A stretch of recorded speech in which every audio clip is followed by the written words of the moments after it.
सावन मास के शुक्ल पक्ष की पंचमी को नाग पंचमी मनाई जाती है। नाग पंचमी की पौराणिक कथा। एक साहूकार था, उसके 7 बेटे और 7 बहुएं थीं।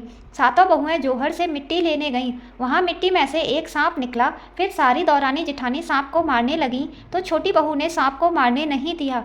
उसने सांप को धर्म का भाई बना लिया और सारी जिठानी बोली, कल इसकी छलनी लाने की बारी है, वहाँ पर सांप निकलेगा और इसे डस लेगा। जब वह दूसरे दिन छलनी लेने गई तो वहाँ पर सांप बैठा था और उसने जोर से फुंकार मारी। जब वह बोली, भाई जी राम राम, फिर सांप बोला, तूने मेरे को भाई बोल दिया, नहीं तो मैं तेरे को खा जाता। वह बोली कि तुम तो मेरे धर्म के भाई हो और मैं तुम्हारी धर्म की बहन, इसलिए तुम मेरे को कैसे खा सकते हो।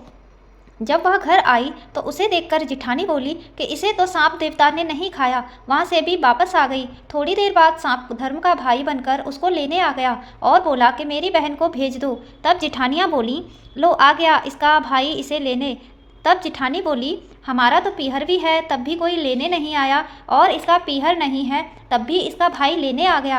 बाद में उसको सिर धोकर मेहंदी लगाकर और सामान इकट्ठा करके भेज दिया। पीहर पहुंचकर सांप की माँ ने उसकी बहुत खातिरदारी की। एक दिन उसकी पड़ोसन से लड़ाई हो गई तो उसका धर्म का भाई अपनी माँ से बोला कि अब बहन को ससुराल भेज दो। फिर उसे बहुत सारा धन देकर विदा किया। तब वहाँ पर ताई चाची बोली कि बहू तेरा भाई बहुत लाड़ चाव करता है और तेरे को 6 कोठे की ताली भी दे दी, परंतु 7वें कोठे की ताली नहीं दी। तब वह अपने मन में बोली कि भाई ने मुझे 7वें कोठे की चाबी क्यों नहीं दी। तब भाई बोला कि अगर तू 7वें कोठे की ताली लेगी तो तू पछताएगी, परंतु वह बोली नहीं मैं तो लूँगी। तब उसने चाबी लेकर खोलकर देखा तो एक बूढ़ा अजगर सांप बैठा है। अजगर ने उसको देखकर फुंकार मारी तो वह बोली, बाबा जी राम राम। अजगर बोला, तूने मुझे बाबा जी कहकर बुलाया है, नहीं तो मैं तुझे खा जाता। वह बोली, खाते कैसे, मैं तुम्हारी धर्म की बेटी हूँ और तुम मेरे धर्म के पिता। बाद में वह बहुत सारा धन दौलत लेकर अपने ससुराल आई तो सारी जेठानियाँ बोली कि अपना तो पीहर था तब भी बाप भाई लेने नहीं आए, और इसका पीहर नहीं था तब भी आप बहुत सारी धन दौलत लेकर आई है। दूसरे दिन उसके बच्चों ने अनाज का बोरा गिरा दिया।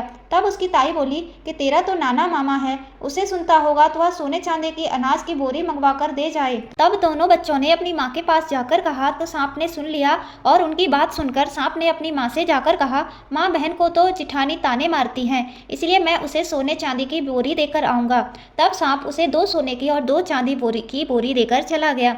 दूसरे दिन उसकी जिठानियों ने झाड़ू बिखेर दी और बोली, तुम्हारे तो नाना मामा अजगर और सांप हैं, वह तो सोने चांदी की बनवा देंगे, इसलिए हमारी झाड़ू मत खिलाओ। अब सांप अपनी माँ से फिर जाकर बोला, बहन को तो ताने मार रही हैं, इसलिए मैं तो सोने चांदी की झाड़ू लेकर आऊँगा, और झाड़ू बनवा कर ले आया। तब यह देखकर जिठानी ने ताने मारने बंद कर दिए। तब जिठानी ने राजा से जाकर कहा कि हमारी दौरानी के पास तो 9 लखा हार है, वह उसको क्या अच्छा लगेगा, वह तो रानी के गले में अच्छा लगेगा। उसने साहूकार के बेटे की बहू को बुलाया और कहा कि वह हार तेरे पे अच्छा नहीं लगेगा, इसलिए वह हार मेरी रानी को दे दे। उसने हार निकालकर रानी को दे दिया और मन ही मन बोली, यह हार मेरे गले में रहे तो हार रहे, और रानी के गले में रहे तो नाग बन जाए, और हार देकर जाने लगी। रानी के गले में हार पहनते ही हार सांप बन गया और काटने लगा। तब रानी चिल्लाई कि साहूकार के बेटे की बहू को बुलाओ कि वह मेरे ऊपर क्या जादू टोना कर गई है। राजा ने साहूकार के बेटे की बहू को बुलाया और पूछा कि क्या तूने जादू टोना करा है जो रानी के पहनते ही हार सांप बन गया। तो उसने कहा कि मेरे पीहर नहीं था तो मैंने सांप को भाई बनाया था, मुझे तो सांप देवता ने ही हार दिया था। राजा ने यह बात सुनकर हार वापस दे दिया और साथ में एक हार और दे दिया। यह देखकर दौरानी जिठानी ने सोचा कि यह तो राजा रानी से भी नहीं डरी, और उसके पति को सिखा दिया और कहा, यह धन कहाँ से लाती है। तो रात को उसके पति ने उसे मारा और पूछा, क्या सारा धन तू कहाँ से लाती है। तो उसने अपने पति को सारी कहानी बता दी और कहा, यह धन तो मुझे सर्प देवता ने दिया है। उसके पति ने सारे गांव में ढिंढोरा पिटवा दिया कि सब कोई नाग पंचमी को ठंडी रोटी खावें और वायना निकालें। इस कहानी को जो भी पढ़ता है और सुनता है उसकी नाग देवता की कृपा से सब मनोकामनाएं पूर्ण होती हैं। ओम नमः शिवाय।